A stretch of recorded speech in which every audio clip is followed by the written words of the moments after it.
Speaker, I ask unanimous consent that all members may have 5 legislative days in which to revise and extend their remarks and to add extraneous material to this bill. Without objection. Thank you, Mr. Speaker. I yield myself as much time as I may consume. The gentleman from Missouri is recognized. Mr. Speaker, today I rise in support of the Senate amendment to H.R. 2453, the Mark Twain Commemorative Coin Act.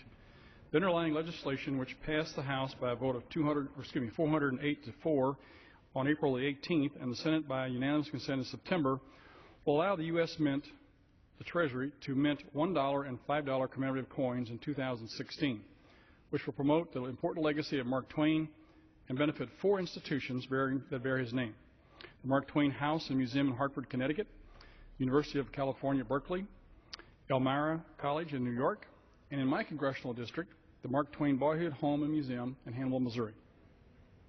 I want to remind my colleagues that this bill will cost the American taxpayers nothing.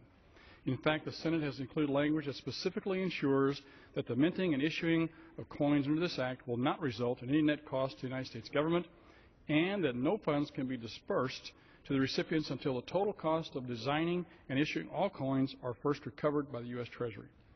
I would like to thank my colleague, Mr. Larson of Connecticut, for his leadership on this legislation.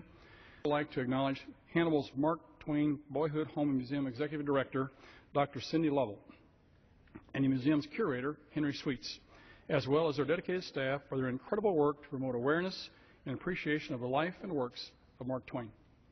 The bill we consider today honors the legacy of a great American and will greatly help to educate the public of his great accomplishments and contributions to society. I urge my colleagues to join me in passing this legislation. And with that, Mr. Speaker, I reserve the balance of my